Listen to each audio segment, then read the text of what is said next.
तो आपका first question है कि what do you understand by integrity, explain the difference between intellectual integrity and intellectual hypocrisy. तो देखो आपको क्या बताना है इसमें क्वेश्चन में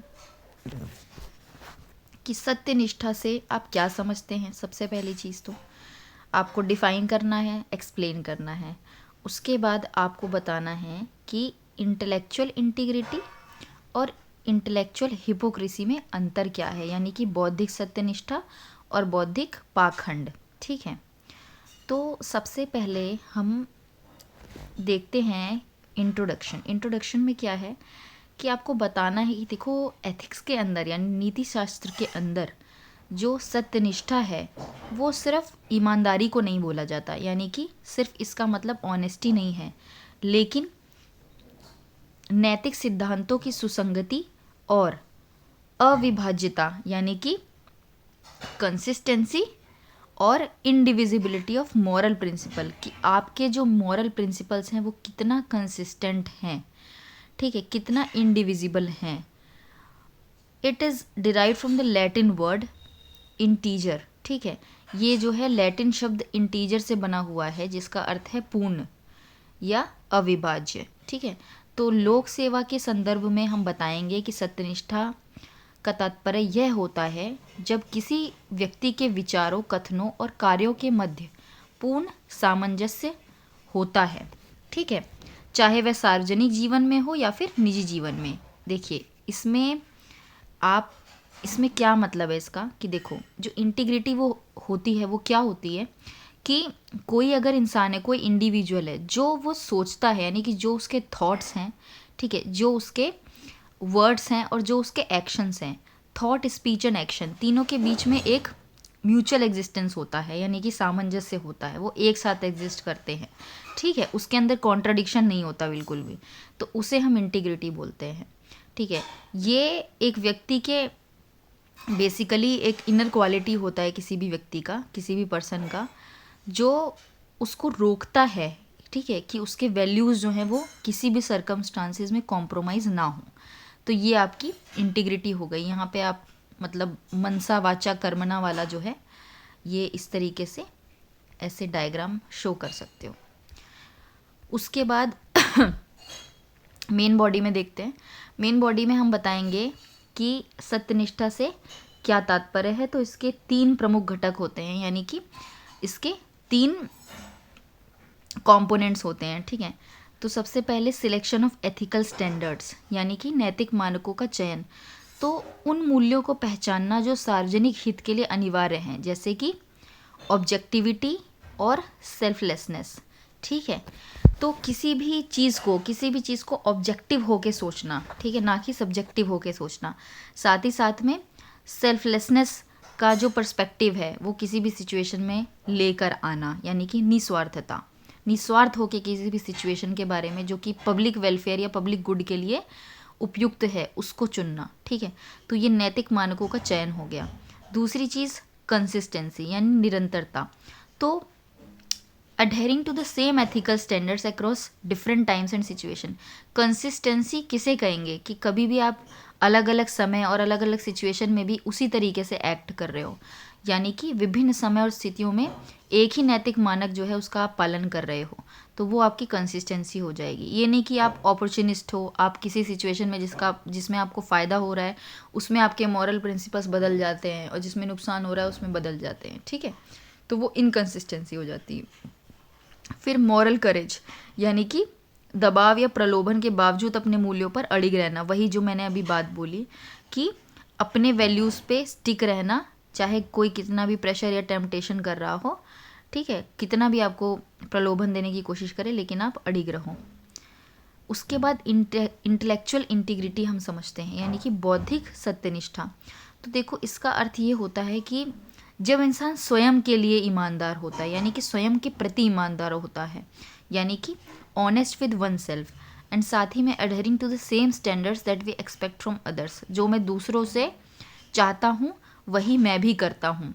जैसे गांधी जी का जो प्रिंसिपल है, नॉन वायलेंस प्रिंसिपल है, और साथ ही में उनके एक बहुत ही अच्छी स्टोरी है उनके बचपन की गुड़ वाली, कि उनसे कोई जो है बालक आके गुड़ मांग, मतलब उसकी बालक की माँ आती है और वो बोलती है कि मैं चाहती हूँ कि जो मेरा बालक है, मेरा बच्चा है, ये गुड़ ना खाए।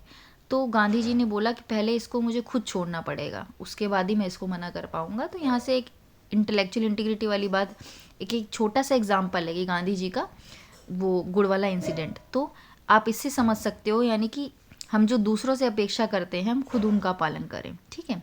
उसके बाद सेल्फ एग्जामिनेशन, तो अपनी मान्यताओं और धारणाओं की निष्पक्ष जांच करना। यदि साक्ष्य आपके विचारों से विपरीत है तो अपनी गलती स्वीकार करना और सत्य को अपनाना बौद्धिक सत्यनिष्ठा है। जिस इंसान के अंदर बौद्धिक सत्यनिष्ठा होगी, यानी इंटेलेक्चुअल इंटीग्रिटी होगी, वो अपने बिलीव को, अजम्पशन को एग्जामिन करता है, ठीक है। और अगर गलती होती है तो वो ट्रुथ को जो है एम्ब्रेस करता है और साथ ही साथ में अपनी गलती मानता है और उसको सुधारता है, ठीक है। तो ये एक इंटेलेक्चुअल इंटीग्रिटी का सिंबल है। अब यहाँ पे आप एग्जाम्पल किसका दे सकते हो, जैसे हम मार्क्स का जिसने पढ़ा होगा, ठीक है, थीसिस, एंटीथीसिस और फिर सिंथेसिस।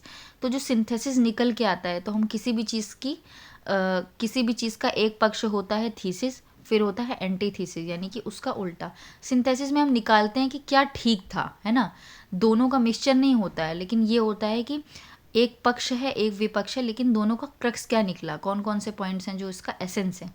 तो इसी तरीके से ये एग्जाम्पल आ जाएगा। दूसरा जो डायलेक्टिकल मेथड था, आप प्लेटो हो गया, सोक्रेट्स हो गया, इनके जो डायलेक्टिक्स वाला था, तो डायलेक्टिक्स के थ्रू वो क्या करते थे, यही करते थे, वो अपने बिलीव अजम्पशन को भी एग्जामिन करते थे, ठीक है। तो आप यहाँ पे उनका भी एग्जाम्पल दे सकते हो, ठीक है। उसके बाद यूनिफॉर्मिटी ऑफ स्टैंडर्ड्स, तो यूजिंग द सेम आर्ग्यूमेंट्स और evidence to examine one's own ideas as one uses to disapprove the ideas of others. यानी कि जो तर्क या प्रमाण का उपयोग हमने किया, ठीक है, कि दूसरे इंसान के विचारों को हम गलत सिद्ध करने के लिए जिन भी प्रमाणों का इस्तेमाल कर रहे हैं, उन्हीं का उपयोग हम अपने विचारों की जांच करने के लिए भी करना होगा। यानी कि एक पर्टिकुलर स्टैंडर्ड्स हैं, आपके स्टैंडर्ड्स में एक यूनिफॉर्मिटी है कि अगर आप किसी के विचारों के अगेंस्ट जा रहे हो या उनको असेस कर रहे हो, उनका असेसमेंट कर रहे हो, तो सेम स्टैंडर्ड्स अपने ऊपर भी यूज़ करने हैं, ठीक है, वो चेंज नहीं होना चाहिए। उसके बाद एग्जाम्पल आप दे सकते हो कि कोई साइंटिस्ट है, ठीक है, वो एक्सेप्ट करता है कि ऐसा डाटा भी जो उनकी हाइपोथेसिस को कॉन्ट्राडिक्ट करता है, ठीक है, रादर देन वो उनको छुपाए। और साथ ही साथ में अगर वो नहीं छुपाता है, ठीक है, ऐसे भी डाटा को एक्सेप्ट करता है जो उनकी खुद की जो हाइपोथेसिस है उसको कॉन्ट्राडिक्ट करता है, तो उससे पता चलता है कि उसके अंदर इंटेलेक्चुअल इंटीग्रिटी है, ठीक है, यानी कि बौद्धिक सत्यनिष्ठा है। उसके बाद हमने बौद्धिक सत्यनिष्ठा के बारे में पढ़ा, उसके बाद हम इंटेलेक्चुअल हिपोक्रेसी के बारे में पढ़ेंगे। तो इसमें क्या है, ये सिंपल उल्टा होगा, जो आपने बौद्धिक सत्यनिष्ठा पढ़ा है उसका ठीक ऑपोजिट आपका इंटेलेक्चुअल हिपोक्रेसी होगा। इसमें क्या होगा, इंसान ड्यूअल स्टैंडर्ड्स का इस्तेमाल करेगा, ठीक है, और वहाँ पे हमने क्या देखा था, एक यूनिफॉर्मिटी ऑफ स्टैंडर्ड्स होती है एग्जामिन करने के लिए, है ना, आर्ग्यूमेंट्स को या किसी भी लीव को। लेकिन यहाँ पे क्या होगा, डिसयूनिफॉर्मिटी होगी, यूनिफॉर्मिटी नहीं होगी। साथ ही साथ में वहाँ पे क्या था कि जिन मानकों का हम दूसरे को मना कर रहे हैं, जिन मानकों का इस्तेमाल कर रहे हैं, वो हम पहले खुद पे लागू करेंगे, लेकिन इसमें क्या होगा, खुद पे लागू नहीं करेंगे, अपनी गलती नहीं मानेंगे, ठीक है, उसमें सुधार नहीं करेंगे। तो ये सब हो जाएगा इंटेलेक्चुअल हिपोक्रेसी।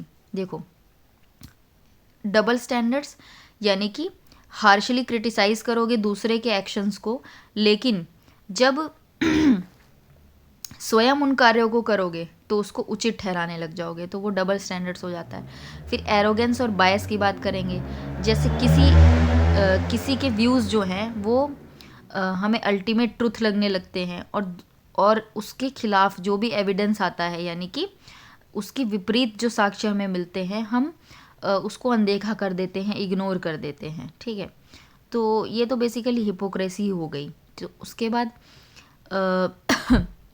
एक तरह से ये बौद्धिक डिसऑनेस्टी है, ठीक है, ये बौद्धिक डिसऑनेस्टी है। और साथ ही साथ में यहाँ पे क्या है कि कोई इंडिविजुअल वो कर क्या रहा है, अपनी इमेज को या अपनी आइडियोलॉजी को या अपने बिलीव और फेथ को बस दूसरों से ऊपर रख रहा है, उसको प्रायोरिटाइज कर रहा है, उसको सही और गलत से कोई भी लेना देना नहीं है, ठीक है, इग्नोरेंट है वो इंसान। उसके बाद एग्जाम्पल में आप लिख सकते हो कि कोई लीडर है, वो एडवोकेट करता है ट्रांसपेरेंसी अपने स्पीच के अंदर, लेकिन आप आरटीआई का जो है उसको अपोज कर रहे हो साथ ही साथ में, तो ये एक अच्छा एग्जाम्पल हो जाएगा इंटेलेक्चुअल हिपोक्रेसी का, ठीक है। उसके बाद आप वैसे वुमेन राइट्स की बात करते हो, वुमेन एम्पावरमेंट की, लेकिन आप ट्रिपल तलाक को प्रैक्टिस करते हो, ठीक है, पॉलीगैमी प्रैक्टिस कर रहे हो, आप डोमेस्टिक वायलेंस कर रहे हो, तो ये भी आप एग्जांपल्स यहाँ पे डाल सकते हो, ठीक है। फिर ऐसी कंट्रीज़, यहाँ पे आप डेवलप्ड नेशंस का एग्जांपल डाल सकते हो कि आप जो है नेट ज़ीरो एमिशन की बात कर रहे हो, ठीक है, क्लाइमेट चेंज और ग्लोबल वार्मिंग के लिए आप कॉप जो है ऑर्गेनाइज करते हो, COP 30, COP 29, ठीक है। और लेकिन डेवलपिंग नेशंस की जब मदद करने की बारी आती है क्लाइमेट फाइनेंस के थ्रू, तो आप लोग पीछे हट जाते हो, ठीक है। वैसे आप लोग पीस की बात करते हो, यहाँ पे आप यूनाइटेड नेशन का भी एग्जांपल डाल सकते हो, तो आप बहुत सारे करंट के भी एग्जांपल्स यहाँ पे डाल सकते हो, ठीक है। फिर इसमें आप कंक्लूड कैसे करोगे कि जो आप इसको कंक्लूड करते टाइम एक सेकेंड रुको, आप लिखोगे कि देखो, एक जो पब्लिक सर्वेंट होता है ना, उसको कॉन्स्टेंटली एंगेज करना होता है सेल्फ रिफ्लेक्शन में, ठीक है, अवॉइड करने के लिए जो भी इंटेलेक्चुअल हिपोक्रेसी का ट्रैप होता है उसको, ताकि वो उसमें गिर ना जाए। और सिर्फ जो इंटेलेक्चुअल ऑनेस्ट पर्सन होगा, यानी कि बौद्धिक ईमानदार व्यक्ति जो होगा, वही समाज में एक विश्वास को डेवलप कर पाएगा, यानी कि ट्रस्ट को बिल्ड कर पाएगा और इम्पार्शियल डिसीजन ले पाएगा, ठीक है। अल्टीमेटली सोक्रेट्स का आप लिख सकते हो एन अनएग्जामिन्ड लाइफ, यानी कि एक अपरीक्षित जीवन जीने योग्य नहीं है, ठीक है। यही बौद्धिक सत्यनिष्ठा का मूल मंत्र है, यानी कि this is the core principle of intellectual integrity. तो एक जो है अपरीक्षित जीवन जीने योग्य नहीं है, an unexamined life is not worth living. तो आप इस तरीके से इसको कंक्लूड कर सकते हो। तो आप इसमें बहुत से एग्जाम्पल लिख सकते हो, ठीक है। इंटेलेक्चुअल इंटीग्रिटी और इंटेलेक्चुअल हिपोक्रेसी में आप बहुत एग्जाम्पल लिख सकते हो, ठीक है। आप इंटेलेक्चुअल इंटीग्रिटी में आप इंडिया का भी एग्जाम्पल दे सकते थे कि इंडिया अगर बोलता है वसुधैव कुटुंबकम, तो कैसे ग्लोबल साउथ के साथ खड़ा है, ठीक है। तो ये सब चीज़ें आपको यहाँ पे मेंशन कर सकते थे, तो उससे ज़्यादा अच्छा इफेक्ट पड़ेगा। देन सेकेंड क्वेश्चन है कि there is a difference of opinion among various thinkers regarding ethical actions. विभिन्न विचारकों में नैतिकता की कार्यवाहियों को लेकर मतभेद है कि साधन सर्वोपरि महत्व के होते हैं या साध्य की पवित्रता, ठीक है। यानी कि जो मीन्स होते हैं, ठीक है, वो सबसे ऊपर आते हैं या फिर एंड, ठीक है। तो हमें गांधी जी का प्रिंसिपल पता है कि गांधी जी जो है मीन्स को इम्पोर्टेंस देते थे, एंड्स को एंड तक पहुंचने के लिए मीन्स सही होना ज़रूरी है, ठीक है, गांधी जी के हिसाब से। तो आपको यहाँ पे इसी को एग्जामिन करना है कि क्या सही है, और in your opinion which of these approaches is more appropriate, ठीक है। तो यही आपको डिस्कस करना है। आ जाते हैं, तो इंट्रोडक्शन हम करेंगे कि देखो, जो डिबेट है मीन्स और एंड के बीच में, यानी कि साधन और साध्य, है ना, का विवाद जो है प्राचीन काल से चला आ रहा है, ठीक है। जहाँ परिणामवादी यानी कि कॉन्सिक्वेंशलिस्ट जो थे विचारक, वो साध्य की सफलता पर बल देते थे। देखिए, जो कॉन्सिक्वेंशलिस्ट होते हैं ना, वो हमेशा एंड पे जोर देते हैं, मतलब कॉन्सिक्वेंस क्या हुआ, ठीक है, कि रिजल्ट क्या है, ठीक है। तो उसके बाद वहीं जो डिओंटोलॉजिकल विचारक साधन की पवित्रता को अनिवार्य मानते हैं, यानी कि जो डेंटोलॉजिस्ट थे वो जो मीन्स है ना, उसकी सैंक्टिटी को मानते थे कि उसकी प्योरिटी पे विश्वास रखते थे। तो एक लोक सेवक के लिए यह जो द्वंद्व है, यानी कि जो डायलेमा है निर्णय लेने की प्रक्रिया में, ये बहुत इम्पॉर्टेंट रोल प्ले करता है। इसीलिए बहुत ज़रूरी है कि हम मीन्स और एंड की डिबेट को समझें। तो मेन बॉडी क्या है कि देखो, प्राइमेसी ऑफ द एंड्स, ठीक है।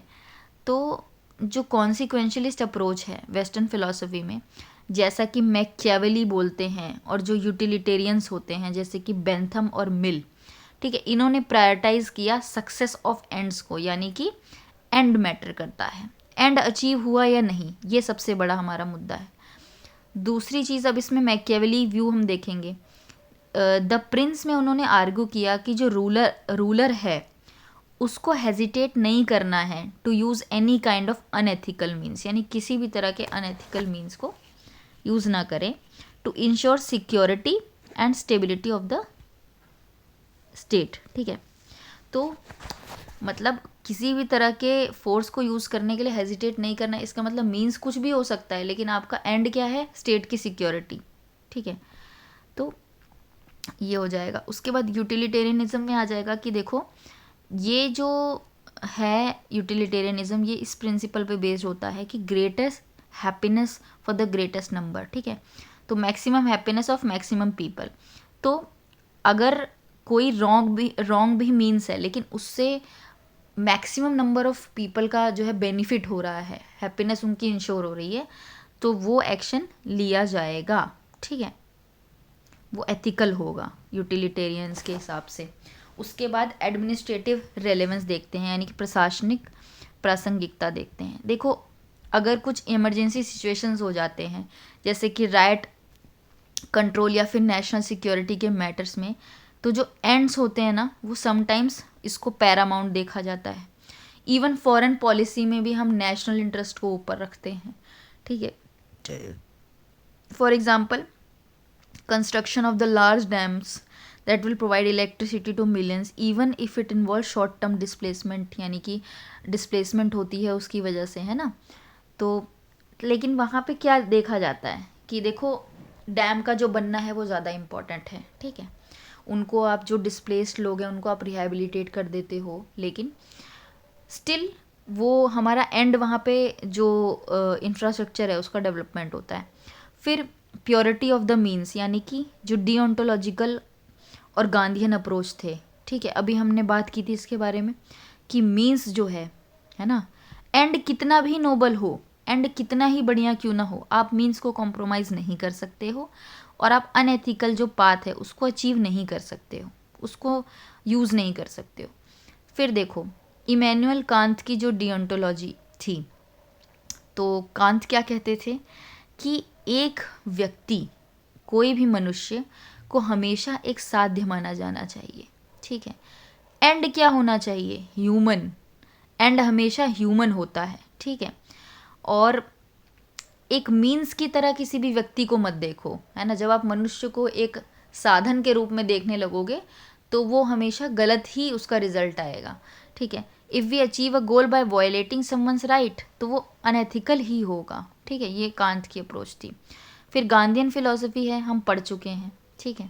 उसके बाद एडमिनिस्ट्रेटिव रेलेवेंस इसकी हम बताएंगे कि देखो, अगर करप्शन फ्री एडमिनिस्ट्रेशन है, ठीक है, और रूल ऑफ लॉ है, तो अगर ऑफिसर जो है मैनिपुलेट कर रहा है गवर्नमेंट के डेटा को पॉवर्टी इरेडिकेट करने के लिए, ठीक है। अब आप नंबर्स में आप पॉवर्टी इरेडिकेट करना चाह रहे हो, लेकिन ग्राउंड पे आप किसी स्कीम को इम्प्लीमेंट ही नहीं कर रहे हो, उसी में चोर बाजारी कर रहे हो, ठीक है। तो एंड मतलब यहाँ पे क्या होगा ना कि एंड गुड होगा, जो दिखेगा जो एंड कि हाँ भाई ये एंड बहुत अच्छा है कि पॉवर्टी जो है डिक्लाइन हो गई, लेकिन आपने मीन्स क्या इस्तेमाल किया, करप्ट प्रैक्टिसेस, ठीक है, मैल प्रैक्टिसेस का यूज़ करके आप पॉवर्टी कम करना चाह रहे हो, ठीक है। तो ये एक आपका एग्जाम्पल हो गया। इससे अच्छे एग्जाम्पल आप बहुत दे सकते हो, पीडीएस में दे सकते हो, ठीक है, एमजी नरेगा में दे सकते हो, तो आप अच्छे एग्जाम्पल्स भी दे सकते हो। फिर और एप्रोप्रिएट जो है इसके अप्रोच क्या होंगे, एक कोऑर्डिनेटेड एनालिसिस, आप बताओगे कि भाई मेरे विचारों में जो साधन होते हैं, यानी कि जो मीन्स होती है, उनकी जो पवित्रता का दृष्टिकोण है, यानी कि जो प्योरिटी ऑफ मीन्स है है ना, ये ज़्यादा अप्रोप्रिएट है, एसेंशियल है। ठीक है, अब आप उसके लिए आर्ग्यूमेंट्स भी दे सकते हो। ठीक है, तो आप फेवर में क्या आर्ग्यूमेंट्स दोगे कि डेमोक्रेटिक लेजिटिमेसी यानी कि लोकतांत्रिक वैधता। तो डेमोक्रेसी जो है ये प्रोसेस पे ही बेस्ड है, और एडमिनिस्ट्रेटिव ऑफिसर्स अगर आर्बिट्ररी मीन्स यूज़ करने लगेंगे जो, तो पब्लिक का यानी जनता का जो विश्वास है वो डगमगा जाएगा संविधान से और हमारे न्यायपालिका से। फिर लॉन्ग टर्म स्टेबिलिटी की हम बात करेंगे कि देखो जो सक्सेस है वो अचीव किए जा सकती है रॉन्ग मीन्स के द्वारा। ठीक है, लेकिन वो जो सक्सेस होगी वो टेम्परेरी होगी। ठीक है, तो इससे कोई फ़ायदा नहीं होने वाला है आपको। अगर परमानेंट और लॉन्ग टर्म जो है एंड अचीव करना है तो ज़रूरी है कि आप मीन्स को ज़्यादा इम्पोर्टेंस दें। फिर यहाँ पे मॉरल इंटीग्रिटी की बात हम करेंगे, यानी नैतिक अखंडता। तो एक लोक सेवक की जो व्यक्तिगत और व्यावसायिक अखंडता है, यानी कि पर्सनल और प्रोफेशनल इंटीग्रिटी है उसकी, ठीक है, पब्लिक सर्वेंट्स की, ये इसी से पता चलती है कि वो क्या मीन्स अडॉप्ट कर रहा है। ठीक है, और अगर उसका मीन अच्छा है, यानी कि उसने अच्छे साधनों का उपयोग किया है, नैतिक साधन का इस्तेमाल किया है, तो उसके डिसीजन को एक मॉरल स्ट्रेंथ भी मिलती है। जो भी वो डिसीजन लेगा, एडमिनिस्ट्रेटिव डिसीजन लेगा, ठीक है, तो वो अच्छा ही डिसीजन होगा, वो पब्लिक वेलफेयर और पब्लिक गुड को ही प्रमोट करेगा। उसके बाद हम कंसाइंस एंड ह्यूमन डिग्निटी पे आते हैं। तो जब हम मीन्स को वैल्यू करते हैं तो हम रिस्पेक्ट करते हैं इंडिविजुअल की डिग्निटी, यानी अभी हमने कांत का जो फिलॉसफी पढ़ी, तो कांत की फ़िलॉसफी को यहाँ हमने मेंशन किया कि इंडिविजुअल की डिग्निटी जो है ये, इसको हम प्राइमेसी देते हैं अगर हम मीन्स को वैल्यू करते हैं तो।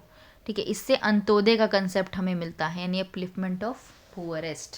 ठीक है, फिर आप कंक्लूड करोगे, आप बताओगे कि देखो although in realistic situation the end such as the integrity of the nation sometimes becomes extremely important, यानी कि कभी कभी रियलिस्टिक सिचुएशन में हमारे लिए एंड इम्पॉर्टेंट हो जाता है, स्पेशली जब हम रूल ऑफ लॉ के साथ चलते हैं, हम कॉन्स्टिट्यूशन को अबाइड करते हैं। ठीक है, तो उस समय हो जाता है। लेकिन अगर हम ये बोलें, इससे ये प्रूफ करने की कोशिश करें कि एंड जो है मीन्स को जस्टिफाई कर देगा, तो नहीं, ऐसा नहीं है।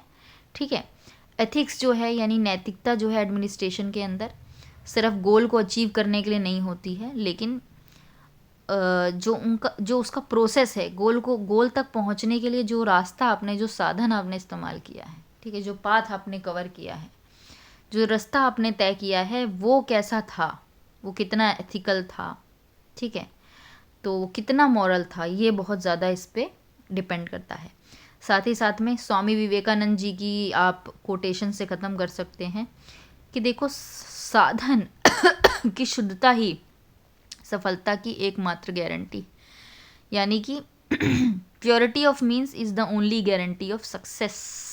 अगर आपके मीन्स, आपका साधन जितना ज़्यादा पवित्र है, तो आपकी जो सफलता है वो उतनी ही निश्चित हो जाती है। ठीक है, तो ये आपका क्वेश्चन नंबर 2 था। फिर हम 1 सेकंड रुको।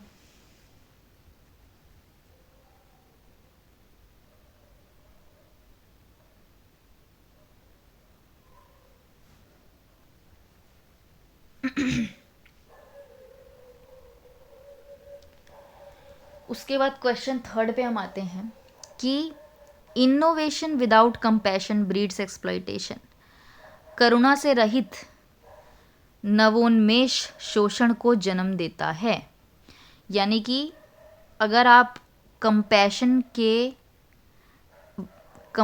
के बिना आप इनोवेशन करना चाहोगे तो उससे सिर्फ आप शोषण को ही जन्म दोगे।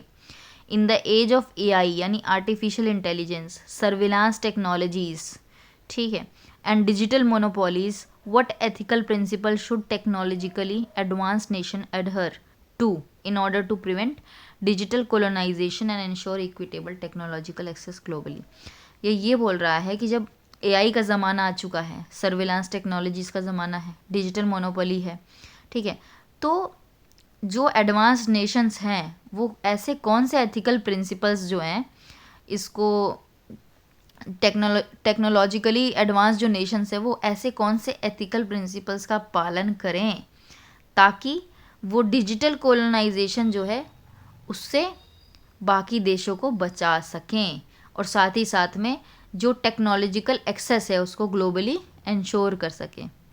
तो देखो, आपको इसमें सबसे पहले बताना है कि देखो, जस्ट डिजिटल फ्यूचर अगर हम इंश्योर करना चाहते हैं, यानी कि न्याय संगत डिजिटल भविष्य को अगर सुनिश्चित करना चाहते हैं, तो जो तकनीक है यानी कि प्रौद्योगिकी है, टेक्नोलॉजी है, उसको हमें सिर्फ एक भू राजनीतिक हथियार के रूप में नहीं, लेकिन एक वैश्विक जनहित साधन यानी कि ग्लोबल पब्लिक गुड के रूप में देखना बहुत ज़रूरी है। ठीक है, और साथ ही साथ में जो ट्रांजिशन है अटेंशन फोकस्ड इकोनॉमी से एम्पैथी फोकस्ड इकोनॉमी पे, ये एसेंशियल है ताकि डिजिटल रेवोल्यूशन जो है वो लास्ट माइल को एम्पावर कर पाए, यानी कि अंत्योदय के विजन को एनविजन कर पाए हम लोग। ठीक है, उसके बाद digital colonisation and moral crisis. ठीक है, digital colonisation and moral crisis. तो डिजिटल कोलोनाइजेशन जो है हम किसे बोलते हैं, जब हम डेटा को एक्सट्रैक्ट करते हैं डेवलपिंग कंट्रीज़ के। ठीक है, डेवलपिंग कंट्रीज़ के डेटा को जो एडवांस्ड नेशंस हैं, डेवलप्ड नेशंस हैं, वो लोग क्या करते हैं, हमारे डेटा को एक्सट्रैक्ट करते हैं। ठीक है, और साथ ही साथ में हमारी जो डिजिटल सॉवरेनिटी है यानी कि डिजिटल संप्रभुता है, उससे भी हम कॉम्प्रोमाइज़ करते हैं। और कंपैशन अगर नहीं होगा, ठीक है, सर्वेलांस टेक्नोलॉजीज़ जो हैं अगर हमारी निजता का हनन करेंगे, यानी इंडिविजुअल प्राइवेसी में वायलेशन करेंगे हमारे, और साथ ही साथ में एल्गोरिदमिक बायस हमें देखने को मिलेगा, तो इससे सामाजिक जो इनइक्वालिटी है यानी कि असमानता है वो बढ़ जाएगी। फिर हमें बताना है कि देखो, न्याय संगत तकनीकी उपलब्धता हेतु कौन कौन से मॉरल प्रिंसिपल्स हैं जो कि, या एथिकल प्रिंसिपल्स हैं जो कि इम्पॉर्टेंट हैं। तो बेनिफियंस एंड नॉन मेलिफिशियंस। ठीक है, यानी कि परोपकारिता और अहिंसा। तो देखो, जो प्राइमरी ऑब्जेक्टिव होता है टेक्नोलॉजिकल डेवलपमेंट का वो क्या होता है, ये बताओ।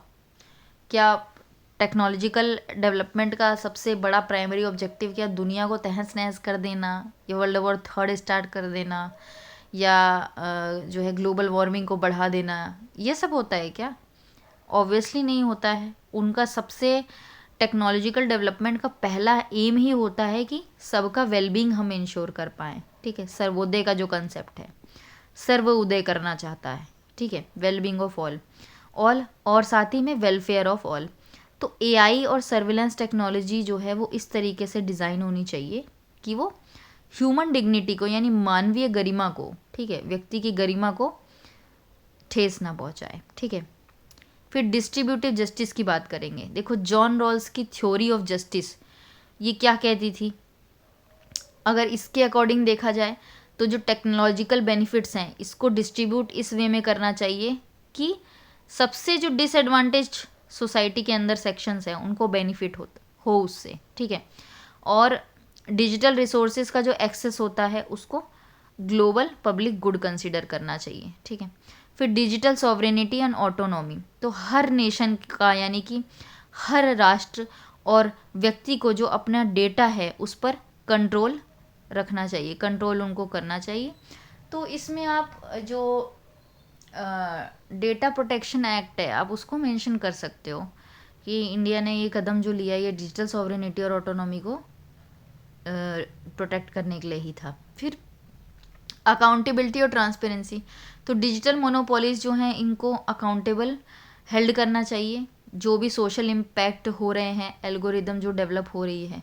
ठीक है, यहाँ पे आप ग्रोक की भी बात कर सकते हो, अभी जो ग्रोक की कंट्रोवर्सी हुई थी, ठीक है, उसकी भी बात कर सकते हैं।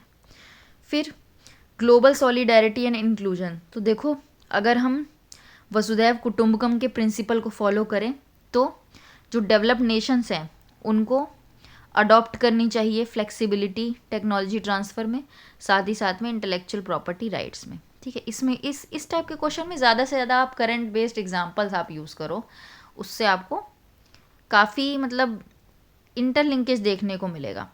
फिर कंक्लूजन, तो देखो आप इसमें बताओगे कि जो टेक्नोलॉजिकल इनोवेशन है, ठीक है, should not be merely a measure of efficiency. इसको सिर्फ हम एक उत्थान का साधन नहीं देख सकते हैं, ठीक है। और गांधी जी के जो 7 सिंस थे, 7 सोशल सिंस थे, उसमें साइंस विदाउट ह्यूमैनिटी को मेंशन किया गया है। ये बहुत अच्छा पॉइंट है, इसको आप लिख सकते हो, साइंस विदाउट ह्यूमैनिटी, ठीक है। तो एक एथिकल डिजिटल डिप्लोमेसी जो है ये चाहिए आज के समय में ग्लोबली, ठीक है, अगर हम डिजिटल कोलोनाइजेशन को रोकना चाहते हैं, ठीक है। Only when compassion is combined with technical intelligence does technology becomes a means of empowerment, ठीक है, रेदर देन एक्सप्लॉयटेशन। तो जब कंपैशन मिलेगा, वही ये क्वेश्चन को रिपीट करना है आपको कि जब कंपैशन मिल जाएगा टेक्नोलॉजी से तो ये एक्सप्लॉयटेशन की जगह एक एम्पावरमेंट होगा, जो हो जाएगा, ठीक है। और जस्ट फ्यूचर के लिए जो है एक ह्यूमन सेंटर्ड पीपल सेंट्रिक है ना, ये विजन हमने यहाँ मेंशन करना है। तो ये आपका क्वेश्चन नंबर 3 है। देखो एथिक्स में आप जितने ज़्यादा से ज़्यादा एग्जाम्पल्स डालो आप, ठीक है। अब ये करंट बेस्ड एग्जाम्पल थे, अब ये डिजिटल टेक्नोलॉजी के बारे में बात किया, ठीक है। उससे पहले भी जो क्वेश्चन हमने देखे, इंटेलेक्चुअल इंटीग्रिटी हिपोक्रेसी, उसमें आप हिस्ट्री से भी दे सकते हो, पॉलिटी से भी दे सकते हो, करंट के एग्जाम्पल्स भी दे सकते हो, ठीक है। तो कोशिश करो। देन क्वेश्चन नंबर 4 है, can true impartiality coexist with empathy और does empathy inevitably lead to bias, यानी कि क्या सच्ची जो निष्पक्षता होती है समानुभूति के साथ सह अस्तित्व में रह सकती है, या क्या समानुभूति अनिवार्य रूप से पूर्वाग्रह को जन्म देती है। क्रिटिकली एनालाइज करो पब्लिक सर्विस के कंटेक्स्ट में। तो हम इसको एनालाइज करते हैं। सबसे पहले आप इंट्रोड्यूस करोगे कि देखो पब्लिक सर्विस के कंटेक्स्ट में जो इम्पार्शियलिटी है उसका अर्थ होता है डिसीजन मेकिंग, यानी कि डिसीजन लेना, निर्णय लेना, ठीक है। लेकिन किस तरीके से निर्णय लेना, ऑब्जेक्टिव स्टैंडर्ड्स और लॉ का पालन करते हुए, बिना किसी भेदभाव के, जाति, धर्म या किसी के पर्सनल रिलेशनशिप पे किसी भी तरह का भेदभाव किए बिना आप जो डिसीजन लेते हो, ठीक है, उसे हम निष्पक्षता बोलते हैं, यानी इम्पार्शियलिटी बोलते हैं। और empathy on the other hand means deeply empathizing with the understanding of the situation and suffering of others from their perspective. उसके बाद मेन बॉडी पे आते हैं। देखो इंटर रिलेशनशिप आपको एम्पैथी और बायस के बीच में बताना है। तो क्रिटिक्स आर्ग्यू करते हैं कि एम्पैथी जो है इनहेरेंटली अंडरमाइन कर देता है इम्पार्शियलिटी को, यानी कि समानुभूति अनिवार्य रूप से निष्पक्षता को शील्ड कर देती है। अब सबसे पहले इमोशनल पैरोकियलिज्म की बात करेंगे, ठीक है। तो एम्पैथी इज ऑफन पैरोकियल, यानी कि समानुभूति अक्सर संकीर्ण होती है। हम जो है नेचुरली जो है ज़्यादा एम्पैथेटिक फील करते हैं, ठीक है। जैसे कि हम अपने सोसाइटी को देखते हैं, ठीक है, हमारी खुद की जो है भाषा होती है, संस्कृति होती है, तो हम एम्पैथेटिक फील करते हैं। इससे क्या होता है, एक फेवरेटिज्म का कल्चर जो है डेवलप हो जाता है, जिससे हम मेरिटोक्रेसी और इक्वालिटी के प्रिंसिपल्स को का हनन करते हैं। Short term emotion versus long term policy. देखो एम्पैथी जो है ना, ये एक्ट करती है स्पॉटलाइट की तरह। ये फोकस करती है इंडिविजुअल की इमीडिएट सफरिंग पर, ठीक है। और इससे क्या होता है, जो पब्लिक सर्वेंट होगा वो ब्रॉडर पब्लिक इंटरेस्ट नहीं देख पाएगा, यानी जो यूटिलिटेरियनिज्म का कंसेप्ट था, maximum happiness of maximum number of people, उसको ओवरलुक कर देगा और ये सिर्फ इमीडिएट जो कॉन्सिक्वेंस होंगे उन पे ध्यान देता है। फिर है इरोजन ऑफ रूल्स, यानी कि नियमों का शरण। तो एक्सेसिव इमोशनल इन्वॉल्वमेंट अगर हो जाएगा तो रूल बेस्ड गवर्नेंस जो है ये बदल जाएगी पर्सन बेस्ड गवर्नेंस में, ठीक है। तो इससे क्या होगा, एडमिनिस्ट्रेटिव केओस हो जाएगा, यानी कि एडमिनिस्ट्रेशन जिस तरीके से चलना चाहिए नहीं चलेगा और अराजकता फैल जाएगी। फिर को existence of true impartiality and empathy, यानी कि ट्रू इम्पार्शियलिटी यानी कि सच्ची निष्पक्षता शून्य में कार्य नहीं करती, यह मानवीय संदर्भों की मांग करती है, ये ह्यूमन कंटेक्स्ट का डिमांड करती है, ठीक है। अब रॉल्स का जो व्हील ऑफ इग्नोरेंस की थ्योरी आपने पढ़ी होगी, ठीक है, तो यहाँ आप मेंशन करोगे कि जॉन रॉल्स की थ्योरी ऑफ जस्टिस बताती थी कि एम्पथी जो है ये बहुत एम्पथी जो है आवश्यक है अगर हम इम्पार्शलिटी को इंश्योर करना चाहते हैं, ताकि हम जो सोसाइटी में दबा कुचला वर्ग है, पिछड़ा वर्ग है, ठीक है, जिनका दमन हुआ है, उनकी पोजीशन को हम समझ पाएँ, जो वंचित वर्ग है उनकी पोजीशन को हम समझ पाएँ, ठीक है। और यहाँ पे एम्पैथी जो है बहुत ज़रूरत बन जाती है, एक प्री रिक्विजिट बन जाता है अगर आप डिस्ट्रीब्यूटिव जस्टिस की बात करते हो, ठीक है। कॉग्निटिव एम्पैथी क्या है कि देखो, जो बंदा मतलब जो भी इंडिविजुअल है वो एडमिनिस्ट्रेटिव पर्सपेक्टिव के साथ अगर उस चीज़ को देखता है, तो एडमिनिस्ट्रेटिव पर्सपेक्टिव के लिए ज़रूरत है कॉग्निटिव एम्पैथी की रादर देन इमोशनल कंटेजियन की, यानी कि भावनात्मक संक्रामक के बजाय संज्ञानात्मक समानुभूति की ज़रूरत है, ठीक है। This involves public servants understanding another suffering, ठीक है। जो पब्लिक सर्वेंट है वो दूसरे की सफरिंग को समझ रहा है, लेकिन एक वैल्यू न्यूट्रलिटी बना के रखा हुआ है अपने डिसीजन मेकिंग में, ठीक है। तो ये बहुत ज़रूरी है। उसके बाद कॉन्स्टिट्यूशनल एथिक्स की बात करेंगे हम कि देखो एम्पैथी से क्या होता है कि जो पब्लिक सर्वेंट है वो मैकेनिकल एप्लीकेशन को रिकॉग्नाइज कर पा रहा है, किसी भी रूल के मैकेनिकल एप्लीकेशन को रिकॉग्नाइज कर पा रहा है, ठीक है। लेकिन उससे क्या होगा, कभी कभी इनजस्टिस के लिए रास्ता खोल देगा वो, ठीक है, पब्लिक सर्वेंट उसके थ्रू। और एम्पैथी ट्रांसफॉर्म कर सकती है डिस्क्रिशन को जस्टिस में भी। उसके बाद क्रिटिकल एनालिसिस कि these two values coexist in public service when they are guided by emotional intelligence, यानी कि अगर ये दोनों वैल्यूज़ इम्पार्शलिटी एम्पैथी ये को एग्जिस्ट कर सकते हैं, ये तभी करेंगे जब ये इमोशनल इंटेलिजेंस से गाइडेड होंगे।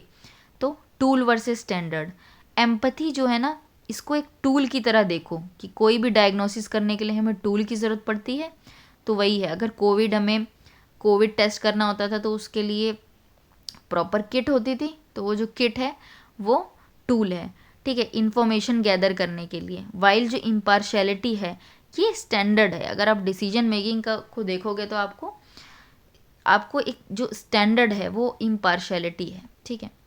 फिर रैशनल कंपैशन की हम बात करेंगे कि देखो एम्पैथी को जब हम रीज़न से कंबाइंड कर देंगे, ठीक है, तो इससे क्या होगा, इंक्लूसिविटी आएगी, बायस नहीं आएगा, इंक्लूसिविटी आएगी। इससे पब्लिक सर्वेंट जो होगा इससे वो मोटिवेट होगा। वो क्या करेगा कि जो इक्वल्स हैं उनको इक्वली ट्रीट करेगा, अनइक्वल्स को अनइक्वली करेगा। आर्टिकल 14 अफर्मेटिव एक्शन, ठीक है। तो ये हो गया। फिर आप कंक्लूड करोगे इसको कि देखो इम्पार्शलिटी और एम्पैथी ये कंपीटिंग वैल्यूज़ नहीं है, यानी कि प्रतिस्पर्धी मूल्य नहीं है कि एक दूसरे से कॉम्पिटिटिव नहीं है वो, लेकिन कॉम्प्लीमेंट्री हैं, यानी कि पूरक हैं एक दूसरे के, ठीक है। इम्पार्शलिटी, अगर हमारे अंदर एम्पैथी नहीं होगी, ठीक है, और हम इम्पार्शलिटी की वैल्यू को किसी भी डिसीजन में लाएंगे, कोई भी डिसीजन मेकिंग करेंगे इम्पार्शलिटी ड्रिवन होके, तो वो कोल्ड और इनसेंसिटिव लग सकता है। लेकिन अगर एम्पैथी आप ले आओगे उसके अंदर तो वो सेंसिटिव बन जाएगा, ठीक है। और एक पब्लिक गुड और पब्लिक वेलफेयर के ही लाइन में वो चीज़ रहेगी, ठीक है।